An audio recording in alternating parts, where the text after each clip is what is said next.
주 찬양하고 기도하며 내 몸 힘써 다하라. 주 약속하신 모든 은혜 내게서 이루어지리라. 잠들고 의지하는 자 주께서 기억하시리. 아멘.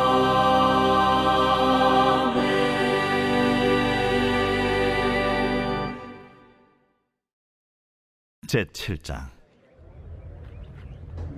여룻바알이라 하는 기드온과 그를 따르는 모든 백성이 일찍이 일어나 하롯셈 곁에 지인을 쳤고 미드안의 진영은 그들의 북쪽이요 모래산 앞 골짜기에 있었더라. 여호와께서 기드온에게 이르시되 너를 따르는 백성이 너무 많은즉 내가 그들의 손에 미디안 사람을 넘겨주지 아니하리니 이는 이스라엘이 나를 거슬러 스스로 자랑하기를 내 손이 나를 구원하였다 할까 함이니라.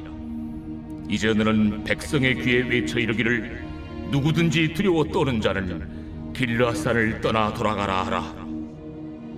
하시니 이에 돌아간 백성이 22,000명이요 남은 자가 10,000명이었더라. 여호와께서 또 기드온에게 이르시되 백성이 아직도 많으니 그들을 인도하여 물가로 내려가라. 거기서 내가 너를 위하여 그들을 시험하리라. 내가 누구를 가리켜 내게 이르기를 이 사람이 너와 함께 가리라 하면 그는 너와 함께 갈 것이요 내가 누구를 가리켜 내게 이르기를 이 사람은 너와 함께 가지 말 것이니라 하면 그는 가지 말 것이니라. 하신지라. 이에 백성을 인도하여 물가에 내려가매 여호와께서 기드온에게 이르시되 누구든지 개가 핥는 것 같이 혀로 물을 핥는 자들을 너는 따로 세우고 또 누구든지 무릎을 꿇고 마시는 자들도 그와 같이 하라. 하시더니 손으로 움켜 입에 대고 핥는 자의 수는 300명이요 그 외의 백성은 다 무릎을 꿇고 물을 마신지라. 여호와께서 기드온에게 이르시되 내가 이 물을 핥아먹은 300명으로 너희를 구원하며 미디안을 네 손에 넘겨주리니 남은 백성은 각각 자기 처소로 돌아갈 것이니라. 하시니 이에 백성이 양식과 나팔을 손에 든지라. 기드온이 이스라엘 모든 백성을 각각 그의 장막으로 돌려보내고 그 300명은 머물게 하니라.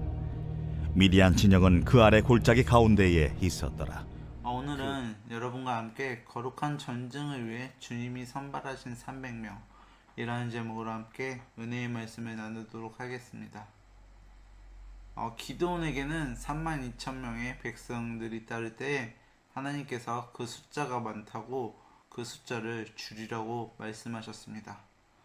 그 말씀대로 기드온이 백성들에게 말을 하였습니다. 누구든지 두려워서 떠는 자들은 길르앗산 산으로 떠나 돌아가라 고 이야기합니다. 그러자 22,000명이 돌아가게 되고 10,000명만 남게 되었습니다. 우리 하나님께서는 두려운 사람들 통해 영광 받으시기를 거절하셨던 것입니다. 우리가 만일 전쟁에서 승리하게 된다면 그들은 하나님께 영광을 돌리기는커녕 자신의 공로를 내세워서 아마 교만해질 것입니다. 우리가 자세히 보면 두려움과 교만, 이것은 한 통속인 것을 알 수 있습니다. 무언가가 없을 때 두려워하는 사람들은 무언가가 있을 때 교만하게 됩니다. 결국에는 두려움이 많아 사람은 대개 자기 자랑도 많습니다. 그런 사람들은 마치 조울증 환자처럼 기분이 업되면 여지없이 삶을 자랑하지만 그들이 기분이 다운되면 여지없이 그들의 삶을 두려워합니다. 어떻게 그런 영적인 조울증을 고치십니까? 다음과 같은 굳건한 믿음이 우리에게 필요합니다. 함께 보도록 하겠습니다. 죽으면 죽으리라, 망하면 망하리라. 그것도 하나님의 뜻이다. 하나님은 반드시 그 죽음의 과정을 통해 협력하여 선을 이루신다. 아멘. 우리 하나님께서는 10,000명이 남았을 때도 하나님은 또 말씀하셨습니다. 아직도 많다. 그들을 인도해 물가로 내려가라. 거기서 내가 그들을 시험하리라. 야고보서 1장 13절 말씀에는 하나님이 아무것도 시험하지 않는다고 하였지만 왜 이 구절에서는 하나님께서 시험하겠다고 하셨을까요? 우리 하나님은 멸망으로 떨어뜨리는 시험은 하지 않으셨지만 믿음을 가진 소수 정예를 선택하시는 시험을 하셨습니다. 그 말씀을 듣고 기드온은 하나님의 뜻대로 준비된 300명을 선택하고 나머지 9,700명은 집으로 돌려보내셨습니다.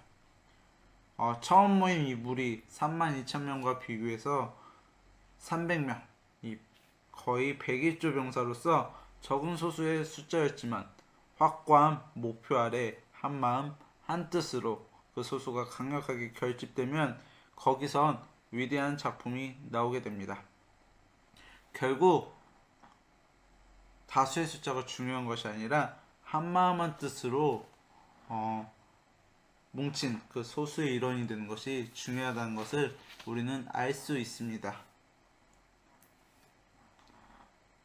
요새 자기의 힘만으로는 신분 상승이 어려워서 개천에서는 용이 않는다 라는 말이 생겨났다고 합니다. 또한 이 돈이 돈을 버는 시대라 신분 상승의 길이 더욱 막혔다고 합니다. 그래서 연줄로 생활하는 것이 더욱 중요한 시대가 되어버렸습니다. 물론 가장 중요한 줄은 하나님의 줄이지만 하나님의 줄도 대부분의 사람을 통해 펼쳐지기에 좋은 사람을 만나게 해달라고 기도하시기 바랍니다. 특별히 현재 성공한 사람들보다 앞으로 성공할 사람들을 만나게 해달라고 기도하십시오. 이미 성공한 사람에게 줄을 대는 것은 대개 일방적인 짝사랑에 불과합니다. 이미 성공한 사람들은 자기에게 줄을 대려는 사람들을 대등하게 대해줄 마음의 여유나 시간이 없기 때문입니다. 또한 성공한 사람에게는 수많은 사람들이 줄을 대려고 하니까 혹시 줄이 닿아도 그 줄은 지극히 약한 줄이 되어 거의 도움이 될 수가 없습니다. 또한 이미 성공한 사람들과 줄을 댄 초기의 개척공신들은 나중에 줄을 대려가는 사람들을 용납하지 않습니다. 그처럼 기득권이란 것은 무서운 것입니다. 그러한 인간의 습성을 알고 우리 예수님은 인격관계의 중요성을 강조하시면서 요한복음 10장에서 목자는 양을 알고 양의 이름을 알아야 한다고 말씀하셨습니다. 여기서 물론 양의 이름을 안다는 것은 단순히 이름만 아는 것, 그 이상의 관심을 가져야 한다는 것을 의미합니다. 어느 정도까지가 관심을 가져야 하는 걸까요? 목자가 최소한의 양의 이름을 불러가면서 기도해 줄 정도까지는 알아야 합니다. 목자의 축복 기도가 얼마나 중요합니까? 그러나 이 목자의 축복 기도도 교인이 300-400명 이상이 되면 힘들어지기 때문에 어떠한 학자들은 300-400명 이하의 정도의 교회가 가장 이상적인 교회라고 주장합니다. 사실상 교인이 300-400명만 되어도 얼마든지 큰 일을 하게 됩니다. 기드온은 이 300용사로 미디안의 대군을 물리치며 이스라엘 백성들을 해방시켰습니다.